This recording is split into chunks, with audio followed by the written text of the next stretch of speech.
Hello students, a very good morning. I am your teacher from Sanskriti Gurukulam School. How are you students? I hope you all are fine. Today I am going to take up subject Hindi. Hindi में आज हमारा पाठ का नाम वीर तुम बढ़े चलो. Students, हम आज क्या पढ़ेंगे? वीर तुम बढ़े चलो. ओके, सो स्टार्ट करें. ओके, सबसे पहले इसमें बोला गया है, क्या आप जानते हैं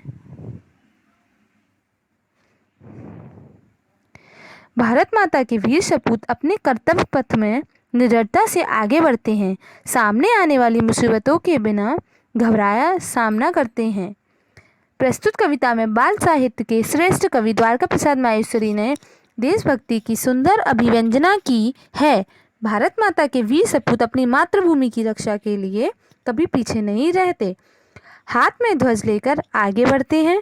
जिनके अंदर बचपन से ही देशभक्ति की गहरी भावना होती है, वे बड़े होकर महान कार्य करते हैं और संपूर्ण विश्व में अपने देश का गौरव बढ़ाते हैं. तो भारत माता के जो वीर सपूत होते हैं, तो वीर सपूत आप जानते हैं कौन होते हैं? वीर जो वीर होते हैं हमारे बहादुर लोग. और सपूत कौन होते हैं? सपूत किसको बोलते हैं? सपूत पुत्र को बोलते हैं. तो जो कर्तव्य से पथ निडरता मतलब बिना डरे आगे बढ़ते हैं, सामने आने वाली मुसीबतों जो है उनका सामना मतलब बिना घबराए सामना करते हैं, ये चीज़ इसमें बताई गई है. प्रस्तुत कविता में बाल साहित्य के श्रेष्ठ कवि हमारे जो बाल साहित्य के श्रेष्ठ कवि द्वारका प्रसाद माहेश्वरी जी हैं, उन्होंने देशभक्ति के लिए सुंदर अभिव्यंजना की है. उन्होंने उसके बारे में बातें व्यक्त की हैं.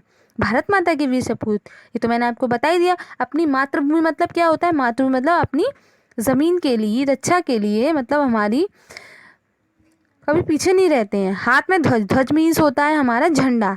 आगे बढ़ते हैं. जिनके अंदर बचपन से ही मतलब जिन बच्चों के अंदर बचपन से ही देशभक्ति की गहरी भावना होती है ना, वे बड़े होकर महान कार्य करते हैं और संपूर्ण विश्व में अपने देश का गौरव बढ़ाते हैं. ओके स्टूडेंट्स, अब हम पोयम शुरू करें. हमारी पोयम है, वीर तुम बढ़े चलो, धीर तुम बढ़े चलो, हाथ में ध्वजा रहे, बाल दल सजा रहे, ध्वज कभी झुके नहीं, दल कभी रुके नहीं.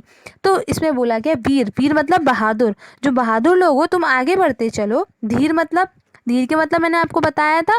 धीर मतलब जो धैर्य रखते हैं एकदम, वो भी आगे बढ़ते चलो. जो वीर है वो भी आगे बढ़ो और जो धीर है वो भी आगे बढ़ो. हाथ में ध्वजा रहे, हाथ में झंडा रहे, बाल दल सजा रहे, मतलब जो जितने भी वीर हैं, जो धीर हैं, उनके साथ दल मतलब एक साथ झुंड सजा रहे. ओके, उसके बाद है ध्वज कभी झुके नहीं. जो हमारा झंडा होता है वो कभी भी झुके नहीं, तो दल कभी रुके नहीं, और जो जाने वाले लोग हैं वो कभी रुके नहीं. वीर तुम बढ़े चलो, धीर तुम बढ़े चलो. ओके, पैराग्राफ आया समझ में? पैराग्राफ सेकंड, सामने पहाड़ हो, सिंह की दहाड़ हो, तुम निडर डरो नहीं, तुम निडर डटो वहीं. सामने चाहे पहाड़ हो, चाहे शेर की दहाड़ हो, तुम बिना डरे बिल्कुल भी डरोगे नहीं और तुम निडर होकर वहीं पर डटे रहोगे. मतलब बिना डरे आप तुम वहीं खड़े रहोगे. वीर तुम बढ़े चलो, धीर तुम बढ़े चलो. ओके, वही लाइन फिर से रिपीट हुई है. प्रात हो कि रात हो, संग हो न साथ हो, सूर्य से बढ़े चलो, चंद्र से बढ़े चलो, वीर तुम बढ़े चलो, धीर तुम बढ़े चलो. मतलब चाहे सुबह हो या रात हो, संग में कोई हो साथ में या ना हो, सूर्य से मतलब सूर्य से भी आगे बढ़ के चले जाओ और चंद्रमा से भी आगे बढ़ के चले जाओ. वीर तुम बढ़े चलो, धीर तुम बढ़े चलो.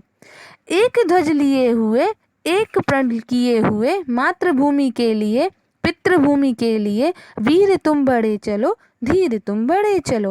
मतलब एक ध्वज के लिए, एक झंडे के लिए हुए, एक प्रण किए हुए, मतलब एक तुम्हें झंडे के लिए चलना है और एक प्रण भी करना है. मातृभूमि के लिए मतलब अपनी मातृभूमि के लिए, मतलब जहाँ हमने जन्म लिया है वो हमारी भूमि के लिए, और पितृभूमि जिनके लिए हमने जन्म लिया है, पितृभूमि, वही मातृ के लिए, पितृभूमि के लिए. वीर तुम बढ़े चलो, धीर तुम बढ़े चलो. अन्न भूमि में भरा, वारी भूमि में भरा, यत्न कर निकाल लो, रत्न भर निकाल लो, वीर तुम बढ़े चलो, धीर तुम बढ़े चलो. ओके, तो उसके बाद है जो अन्न है, अन्न जो भूमि में भरा है, मतलब जो उपजाऊ अनाज है वो जो हमारी भूमि से भरा हुआ है। वारी मतलब पानी, जो जल होता है, जल का पर्यायवाची सुना होगा आपने, जल वारी नीर, वैसी वारी मतलब पानी से भी धरती भरी हुई है और अन्न से भी धरती भरी हुई है। यत्न कर निकाल लो मतलब जितना हो सके उतना निकाल लो, रत्न भर निकालो, और रत्न जितना रत्न होता है उतना भर निकाल लो। वीर तुम बढ़े चलो, धीर तुम बढ़े चलो। ओके बेटा, इस कविता के जो कवि हैं वो कौन है? द्वारका प्रसाद महेश्वरी। कौन है स्टूडेंट्स? द्वारका प्रसाद महेश्वरी।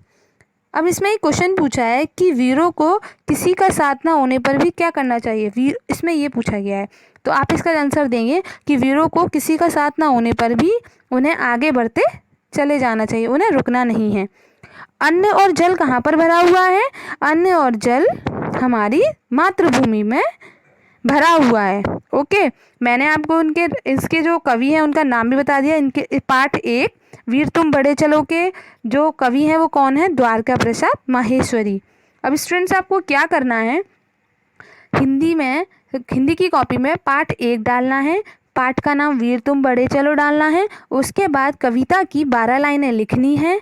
उसके बाद जो ये चित्र बना हुआ है बगल में, ये देखो, आपको इसमें से एक्टिविटी के नाम से बनाना है, ठीक है बेटा, और 12 लाइन लिखनी भी है और साथ में याद करनी है। उसके बाद मैं आपको कठिन शब्द कराऊंगी, शब्दार्थ, प्रश्नोत्तर। ओके स्टूडेंट्स, आया समझ में? आपको ये याद भी करनी है। Thank you so much. Stay home, stay safe. घर पर रहें, सुरक्षित रहें।